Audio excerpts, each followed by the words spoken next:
اب میں نے نئے سرے سے تفتیش شروع کرنی تھی اور اس کا رخ امجد اور گاموں کی طرف موڑنا تھا۔ میں نے امجد کا بیان نکال کر دوبارہ غور سے دیکھا اور اس میں مجھے کوئی ایسی بات محسوس ہوئی جو غلط تھی، لیکن مجھے اس کا پتہ نہیں چل رہا تھا۔ پھر میں نے گاموں کے بیان کو دیکھا۔ اس کے بعد مجھے پوسٹ مارٹم رپورٹ کا خیال آیا۔ میں نے پوسٹ مارٹم رپورٹ کو بھی غور سے دیکھا اور پھر مجھے وہ وجہ معلوم ہو گئی جو امجد کے بیان میں کھٹک رہی تھی۔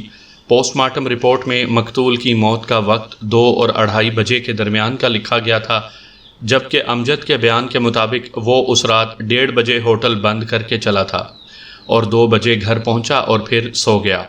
اندازاً وہ گھنٹہ 1.5 سویا ہوگا کہ اس کی آنکھ کھلی، یعنی اس کے بیان کے مطابق اس وقت رات کے 3 یا 3:30 بجے کا وقت ہوگا۔ یہ بات امجد کے خلاف جا رہی تھی۔ اس کے علاوہ مقتول پہلوان کی بیوی کے بیان کے مطابق قتل کا وقت 1:30-2 بجے تھا۔ مجھے امجد کی یہ بات بھی یاد آئی کہ اس نے مجھے کہا تھا کہ یہ ڈاکوؤں کا کام لگتا ہے جو ڈاکہ مارنے آئے تھے۔ اس وقت میں نے اسے امجد کی کم عقلی سمجھا تھا، لیکن اب میں سمجھا کہ وہ مجھے غلط راستے پر لگا رہا تھا۔ میں نے امجد کو گرفتار کرنے کا فیصلہ کر لیا۔ اس کے علاوہ میں نے گاموں کو بھی گرفتار کر کے دوبارہ پوچھ گچھ کرنی تھی۔ سپہر کے 4 بجے ہوں گے جب مجھے ایک کانسٹیبل نے آ کر بتایا کہ نمبردار کا بیٹا مجھ سے ملنا چاہتا ہے۔ میں اس کی آمد پر حیران ہوا، کیونکہ مجھے بتایا گیا تھا کہ 4-5 دنوں بعد اس کی واپسی ہوگی اور اس حساب سے اسے ابھی 2 دن بعد آنا تھا۔ بہرحال میں نے کانسٹیبل سے کہا کہ اس کو بھیج دو۔ تھوڑی دیر بعد ایک خوبصورت اور صحت مند نوجوان اندر آ گیا۔ اس کے چہرے سے دکھ اور غم صاف نظر آ رہا تھا۔ اس کی آنکھیں سرخ ہو رہی تھیں، جس سے ظاہر ہوتا تھا کہ وہ رویا بھی ہوگا۔ مجھے بتایا گیا تھا کہ پہلوان کے ساتھ اگر کسی کی یاری ہے تو وہ نمبردار کا بیٹا ہے۔ میں اس کی جذباتی کیفیت کو سمجھ رہا تھا۔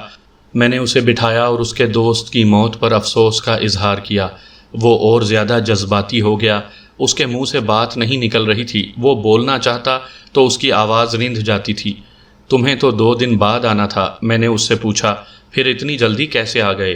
مجھے ایک آدمی نے خبر کر دی تھی۔ اس نے اپنے آپ پر قابو پا کر کہا، میں فوراً واپس آ گیا۔ انہوں نے میرے یار کو مار دیا ہے۔ یہ کیا ہو گیا ہے؟ کس نے مار دیا ہے تمہارے یار کو؟ میں نے پوچھا۔ تم کن لوگوں کی بات کر رہے ہو؟ انہی بے غیرتوں نے۔ اس نے غصے سے بائیں ہتھیلی پر دائیں ہاتھ کا مکہ مارتے ہوئے کہا، خون سفید ہو گیا ہے۔ تمہیں کس پر شک ہے؟ میں نے اس کی بات کاٹ کر کہا، اس کا نام بتاؤ، میں الٹا لٹکا دوں گا۔ شک نہیں ہے، اس نے کہا، مجھے یقین ہے کہ پہلوان کو اس کے بھائی امجد اور گاموں نے مل کر مارا ہے۔ اس یقین کی کوئی وجہ ہوگی؟ میں نے کہا، ہاں، پہلوان بڑا غیرت مند تھا۔ اس نے کہا، امجد کی بیوی اور گاموں میں یاری تھی۔ اس بات کا امجد کو علم تھا، لیکن وہ جان بوجھ کر بے غیرت بنا ہوا تھا۔ امجد کا گھر پہلوان کے گھر کی پچھلی گلی میں تھا۔ پہلوان کو ان ناجائز تعلقات کا علم ہو گیا تھا۔ نمبردار کا بیٹا، جس نے اپنا نام فیاض بتایا، اس نے بڑی تفصیل سے ہر بات سنائی تھی۔ پہلوان اس کے ساتھ ہر رازداری والی بات کر لیتا تھا۔ میں طوالت سے بچنے کے لیے آپ کو مختصراً سنا دیتا ہوں۔ امجد اور گاموں کی آپس میں بڑی یاری تھی اور اکثر گاموں اس کے گھر بھی آتا جاتا تھا۔ پھر نوبت یہاں تک پہنچی کہ گاموں امجد کی غیر موجودگی میں بھی ان کے گھر آنے لگا۔ پہلوان کو اس بات کا علم ہوا تو اس نے امجد کو سمجھایا کہ گاموں جیسے لوفر آدمی کا یوں گھر میں آنا جانا ٹھیک نہیں ہے اور وہ اس کو بند کرے، مگر امجد نے اسے الٹا ڈانٹ دیا کہ وہ اس سے بڑا بننے کی کوشش نہ کرے اور اپنے کام سے کام رکھے۔ انہی دنوں امجد نے گھر میں ایک نیا کمرہ بنوایا۔ اس کے پاس اتنی رقم نہیں تھی۔ پتہ لگا کہ گاموں نے اس کو کمرے کی تعمیر کے لیے خاصی رقم دی تھی۔ اس کے بعد گاموں کا امجد کے گھر میں آنا جانا بہت زیادہ ہو گیا۔ امجد کی بیوی عمر میں امجد سے خاصی چھوٹی تھی اور شکل و صورت کی بھی اچھی تھی۔ امجد سارا دن ہوٹل پر ہوتا اور رات دیر سے گھر آتا تھا۔ ایسے میں اس کی بیوی نے گاموں سے دوستی گانٹھ لی تھی۔ ایک دن پہلوان نے گاموں کو امجد کے گھر سے نکلتے دیکھ لیا تو اس کو پکڑ لیا اور کہا کہ اب ادھر نظر آیا تو جان سے جائے گا۔ گاموں کا اٹھنا بیٹھنا غنڈے بدماشوں کے ساتھ تھا۔ اس نے ڈرنے کے بجائے ترکی با ترکی جواب دیا۔ اس پر پہلوان کو غصہ آ گیا اور وہ گھر سے کلہاڑی لے آیا۔ کلہاڑی دیکھ کر گاموں بھاگ گیا۔ اسی رات کو امجد ہوٹل بند کر کے آیا تو پہلوان اس کے گھر چلا گیا اور اسے سمجھایا کہ اگر اس نے گاموں کا اس گھر میں آنا جانا بند نہ کیا تو وہ گاموں کو بھی مار دے گا اور امجد کی بیوی کو بھی۔ اس کی یہ بات سن کر امجد بگڑ گیا اور اس نے پہلوان سے کہا کہ وہ اس کی بیوی پر الزام نہ لگائے ورنہ اس کا بھی ہاتھ اٹھ جائے گا۔ اس پر بات بڑھ گئی اور پہلوان نے بڑے بھائی کو بے غیرت اور عورت کی کمائی کھانے والا کہہ دیا۔ پہلوان نے یہ ساری باتیں اپنے دوست فیاض کو بتائیں۔ فیاض نے ایک روز گاموں کو پکڑ لیا اور اسے سمجھانے کی کوشش کی، لیکن گاموں نے الٹا دھمکیاں دینی شروع کر دیں کہ اپنے یار کو سنبھال کر رکھ ورنہ اسے پار کر دیں گے۔ فیاض کوئی کمزور آدمی نہیں تھا اور نہ ہی کوئی کمی کمین تھا کہ گاموں جیسے لوفر لفنگے کی دھونس میں آ جاتا۔ اس کا باپ نمبردار تھا، اس نے گاموں کو ننگی گالیاں دیں اور کہا کہ وہ اسے قصبے سے نکلوا دے گا۔ اس کے جواب میں گاموں نے فیاض کو بھی دھمکیاں دیں کہ وہ اس سے بھی نمٹ لے گا۔ فیاض نے مجھے بڑی تفصیل سے اور بڑی لمبی بات سنائی تھی، میں نے آپ کو مختصراً یہ بیان سنایا ہے۔ میں نے فیاض کا شکریہ ادا کیا اور اس سے کہا کہ وہ مطمئن ہو کر چلا جائے، میں اس کے جگری یار کے قاتل کو پکڑ کر پھانسی پر لٹکواؤں گا۔ وہ چلا گیا۔ سامعین کرام، آپ سن رہے ہیں انسپکٹر احمد یار خان کی تفتیشی داستانوں میں سے ایک اردو داستان جس کا نام ہے پہلوان، پستول اور باندر سنگھ۔ یہ اس سلسلے کی آخری اور قسط نمبر 3 ہے۔ مجھے امید ہے آپ کو میری یہ کاوش پسند آئی ہوگی۔ آپ نے اگر ابھی تک میرا چینل کہانی گھر سبسکرائب نہیں کیا تو ابھی میرے چینل کو سبسکرائب کر کے بیل نوٹیفیکیشن آن کر لیجئے تاکہ آنے والی ہر نئی کہانی کی اطلاع بر وقت آپ تک پہنچ سکے۔ فیاض نے میرے شک کو یقین میں بدل دیا تھا۔ میں نے وقت ضائع کیے بغیر کارروائی کرنے کا فیصلہ کر لیا اور اسی وقت ASI کو بلا کر کہا کہ وہ امجد کے ہوٹل پر جائے اور اسے گرفتار کر کے لے آئے۔ میں نے اس سے یہ خاص طور پر کہا تھا کہ ہتھ کڑی لگا کر لائے۔ ASI کے جانے کے بعد میں نے ایک ہیڈ کانسٹیبل اور کانسٹیبل کو گاموں کی گرفتاری کے لیے بھیجا۔ مجھے گاموں پر بڑا غصہ تھا کیونکہ وہ بڑی مکاری سے مجھے چکر دے گیا تھا۔ تقریباً آدھے گھنٹے بعد ASI امجد کو لے کر آ گیا۔ اس کو ہتھ کڑی لگی ہوئی تھی۔ اس نے میرے سامنے آتے ہی واویلا شروع کر دیا کہ یہ ظلم ہے کہ ایک تو اس کا بھائی قتل ہو گیا ہے اور دوسرا اسی کو ہتھ کڑی لگا دی گئی ہے۔ میں نے اس کی بکواس سننے کے بجائے ASI سے کہا کہ اسے حوالات میں بند کر دے۔ ASI اسے گھسیٹ کر وہاں سے لے گیا۔ اس کے بعد ہیڈ کانسٹیبل اور کانسٹیبل گاموں کو بھی لے آئے۔ گاموں کی حالت بری ہو رہی تھی۔ ہیڈ کانسٹیبل نے ہتھ کڑی کا دوسرا سرا پکڑ رکھا تھا اور موٹے تازے کانسٹیبل نے اس کے بالوں کو مٹھی میں جکڑا ہوا تھا۔ گاموں کا ایک ہونٹ پھٹا ہوا تھا اور اس کے چہرے سے اذیت کا اظہار ہو رہا تھا۔ لگتا تھا کہ اس کی اچھی خاصی ٹھکائی کی گئی ہے، ایسا میری ہدایت پر ہوا تھا۔ گاموں کو میرے سامنے کھڑا کر دیا گیا۔ اس کی ساری بدماشی ہوا ہو گئی تھی اور وہ رحم طلب نظروں سے میری طرف دیکھ رہا تھا۔ اگر سچ بولو گے تو فائدے میں رہو گے۔ میں نے اس کی آنکھوں میں آنکھیں ڈال کر کہا، بولو پہلوان کو کس نے قتل کیا ہے؟ مجھے کیا معلوم جی، اس نے نظریں چرا کر کہا۔ میں کیسے بتا سکتا ہوں کہ پہلوان کو کس نے مارا ہے؟ وہ تمہارا باپ بھی پکڑا گیا ہے۔ میں نے اس کے ساتھ پرانا اور آزمودہ داؤ کھیلا اور کہا اس نے سب کچھ بک دیا ہے اور وہ تمہارا نام لے رہا ہے۔ آپ کس کی بات کر رہے ہیں حضور؟ گاموں نے انجان بنتے ہوئے کہا۔ میں کچھ سمجھا نہیں۔ میں نے کانسٹیبل سے کہا کہ اسے حوالات کا نظارہ کروا کر لائے۔ میں نے اسے سمجھا دیا کہ دور سے ہی اسے حوالات میں بند امجد دکھا دے اور کوئی بات کرنے کا موقع نہ دے۔ کانسٹیبل اسے لے گیا اور پھر واپس میرے پاس لے آیا۔ اب بولو کیا کہتے ہو؟ میں نے کہا، اقبالی بیان دو گے یا؟ میں نے جان بوجھ کر بات ادھوری چھوڑ دی۔ قتل میں نے نہیں کیا۔ گاموں نے میرے آگے ہاتھ جوڑ کر کہا، آپ میرا یقین کریں۔ پھر کس نے کیا ہے؟ میں نے کہا، وہ تمہارا باپ تمہارا نام لے رہا ہے۔ وہ جھوٹ بولتا ہے حضور، گاموں نے تڑپ کر کہا۔ اس نے خود… وہ کہتے کہتے رک گیا اور پریشانی سے میری طرف دیکھنے لگا۔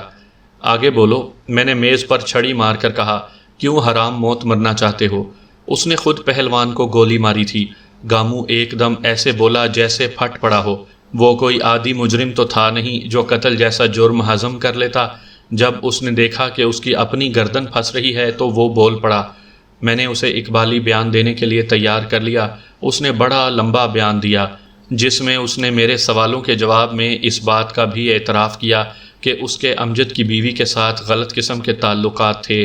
میں یہ بیان آپ کو مختصر کر کے سنا دیتا ہوں کیونکہ اس میں زیادہ تر انہی باتوں کی تصدیق کی گئی تھی جو مجھے مقتول پہلوان کے ماموں اور نمبردار کے بیٹے فیاض سے معلوم ہو چکی تھیں۔ گاموں اور امجد کی دوستی تھی جو رفتہ رفتہ بڑھ کر رازداری والی دوستی میں بدل گئی۔ امجد کے ہوٹل پر کچھ چھوٹے موٹے جرائم پیشہ لوگوں کا اٹھنا بیٹھنا تھا۔ امجد اور گامو بھی ان میں گھل مل گئے اور بے تکلفی پیدا ہو گئی۔ وہاں وہ چھوٹا موٹا نشہ بھی کر لیتے تھے۔ گامو اکثر طوائفوں کے پاس جاتا تھا اور امجد کو بھی کبھی کبھار لے جاتا تھا۔ پھر آہستہ آہستہ گامو کا امجد کے گھر آنا جانا شروع ہو گیا اور اس کے امجد کی بیوی سے ناجائز تعلقات پیدا ہو گئے۔ پہلوان کو یہ بات معلوم ہوئی تو اس نے امجد کے ساتھ جھگڑا کیا اور گامو کو بھی دھمکی دی کہ وہ امجد کے گھر نہ آیا کرے۔ ایک دن اسی پر بات بڑھ گئی اور پہلوان کلہاڑی لے کر گامو کو مارنے دوڑا۔ پھر کچھ دنوں بعد پہلوان اور امجد کا جھگڑا ہو گیا اور بات ہاتھا پائی تک پہنچ گئی۔ پہلوان نے امجد کو اور اس کی بیوی کو بے غیرت کہا اور یہ بھی کہا کہ وہ ان دونوں کو قتل کر دے گا۔ اس سے اگلے دن ہوٹل پر محفل میں امجد نے اپنے دوستوں سے بات کی کہ اس کا چھوٹا بھائی اس کی جان کا دشمن بن گیا ہے۔ وہ جرائم پیشہ لوگ تھے اور چرس کے نشے میں بھی تھے۔ ان میں سے ایک نے مشورہ دیا کہ اس سے پہلے کہ پہلوان اسے قتل کرے وہ پہلوان کو صاف کر دے۔ وہیں بیٹھے بیٹھے قتل کا منصوبہ بن گیا۔ ایک دوست نے کہا کہ اس کے پاس پستول ہے، وہ امجد کو لا کر دے گا اور امجد پہلوان کو قتل کر کے اسے واپس کر دے۔ اس کا نام معراج تھا لیکن وہ ماجہ کہلاتا تھا۔ اگلے دن ماجے نے امجد کو پستول لا کر دے دیا۔ امجد نے گامو سے بات کی تو وہ اس کا ساتھ دینے پر راضی ہو گیا۔ دونوں نے مل کر قتل کا منصوبہ بنایا اور رات کو پہلوان کے گھر جا پہنچے۔ دیوار کے پاس آ کر گامو نے امجد کو اپنے کندھوں پر بٹھا کر اوپر اٹھایا۔ امجد نے اپنے جوتے اتار دیے تھے۔ دیوار پر پہنچ کر اس نے گامو کا ہاتھ پکڑ کر اسے اوپر کھینچ لیا۔ گامو دیوار پر بیٹھا رہا اور امجد اندر والی طرف اتر گیا، اور ان میں یہ طے تھا کہ گامو دیوار پر رہ کر باہر کا خیال رکھے گا۔ امجد اندر چلا گیا۔ پھر تھوڑی دیر بعد دھماکے کی آواز آئی اور اس کے بعد امجد جلدی جلدی آتا نظر آیا۔ گامو نے امجد کو ہاتھ پکڑ کر اوپر کھینچا۔ اسی دوران پہلوان کی بیوی کی آواز سنائی دی جو انہیں للکار رہی تھی، مگر وہ دونوں دیوار سے باہر کود گئے۔ امجد نے اپنے جوتے ہاتھ میں پکڑے اور وہ دونوں تیزی سے بھاگنے لگے۔ ذرا آگے جا کر امجد نے جوتے پہن لیے اور وہ دونوں کچے راستے سے نکل کر پکی سڑک پر چڑھ گئے۔ پکی سڑک پر چڑھنے سے پہلے امجد نے چلی ہوئی گولی کا خول نکال کر پھینک دیا اور پستول گامو کو دے دیا۔ گامو پستول اپنے گھر لے گیا اور اگلے دن ماجے کو دے دیا۔ امجد اور گامو ایک لمبا چکر کاٹ کر مخالف سمت سے گاؤں میں داخل ہو گئے۔ پھر امجد شور سن کر پہلوان کے گھر چلا گیا۔ اس کے بعد کے واقعات میں آپ کو شروع میں سنا چکا ہوں۔ گامو نے نئی بات یہ سنائی کہ اس کے بعد انہوں نے نمبردار کے بیٹے فیاض کو بھی قتل کرنا تھا۔ میں نے سارا بیان تحریر کر کے اس پر گامو کا انگوٹھا لگوا لیا۔ یہاں سے فارغ ہونے کے بعد میں نے گامو کو ایک کمرے میں بند کر دیا اور حوالات سے امجد کو بلوا لیا۔ جب امجد کو میرے پاس لایا گیا تو میں نے گامو کو حوالات میں بند کروا دیا۔ میں نہیں چاہتا تھا کہ امجد کے بیان دینے سے پہلے وہ دونوں آپس میں کوئی بات کریں۔ میں نے امجد کو کہا کہ وہ دیوار کے ساتھ لگ کر کھڑا ہو جائے۔ وہ چپ چاپ جا کر دیوار کے ساتھ پشت لگا کر کھڑا ہو گیا۔ مجھے پتا تھا کہ وہ اس طرح اپنی توہین اور تذلیل محسوس کر رہا ہوگا۔ ایسے حربے بے شمار ہوتے ہیں جو پولیس والے مجرموں کو ذہنی اذیت پہنچانے کے لیے استعمال کرتے ہیں۔ ان میں سے ایک حربہ ننگی گالیاں بھی ہے۔ گامو کو تم دیکھ چکے ہو، میں نے اس سے کہا۔ اس نے سب کچھ بک دیا ہے۔ اگر تم اقبالی بیان دے دو گے تو فائدے میں رہو گے، اگر تم اقبالی بیان نہیں دینا چاہتے تو مجھے اس کی ضرورت بھی نہیں۔ میرے پاس موقع کا گواہ موجود ہے، بولو بیان دو گے یا نہیں؟ وہ منہ سے کچھ نہ بولا، سر کو ہاں کے انداز میں ہلایا۔ میں نے اس سے بیان لے لیا جو گامو کے بیان سے مختلف نہیں تھا۔ اس کے بعد آلہ قتل کی برآمدگی ضروری تھی۔ گامو نے اپنے بیان میں بتایا تھا کہ واردات کے بعد اس نے پستول ماجے کو واپس کر دیا تھا۔ میں نے امجد سے ماجے کا پتہ پوچھا اور اے ایس آئی سے کہا کہ وہ 2 کانسٹیبل ساتھ لے کر جائے اور ماجے کو گرفتار کر کے اس کے گھر سے پستول بھی برآمد کر کے لے آئے۔ اے ایس آئی تجربے کار تھا اور اس قسم کے کاموں کو سمجھتا تھا۔ اس کے بعد میں نے دونوں کے کھروں کے مولڈ بنوائے۔ امجد کے میں نے ننگے پاؤں والے کھرے کا مولڈ بھی بنوایا۔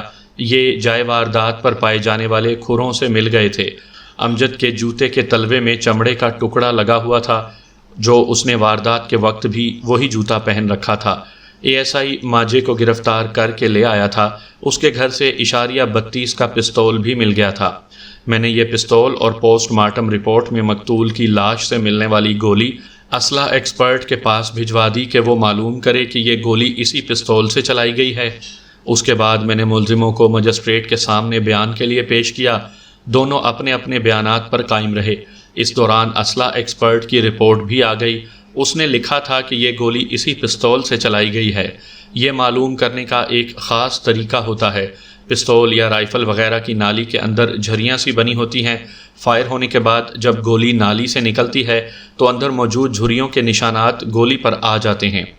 میں نے کیس تیار کر کے عدالت میں بھیج دیا۔ کیس بڑا ہی مضبوط تھا۔ اس میں نے مقتول کے ماموں نمبردار کے بیٹے فیاض کے بیانات بھی دلوائے۔ ملزموں کا وکیل کچھ بھی نہ کر سکا۔ جج ایک ہندو تھا، مجھے آج بھی اس کا نام یاد ہے۔ اس کا نام لالا رام لال بھیل تھا۔ اس نے امجد کو سزائے موت اور اعانت جرم میں گامو کو 5 سال قید بامشقت سنائی۔ اس کے علاوہ ماجے کو اسلحہ ایکٹ کے تحت ناجائز اسلحہ رکھنے کے جرم میں 1 سال قید بامشقت سنائی۔ دونوں بڑے ملزموں نے اپیل دائر کی، جس کے بعد گامو کی سزا کم کر کے 3 سال کر دی گئی اور امجد کی سزا جج نے برقرار رکھی۔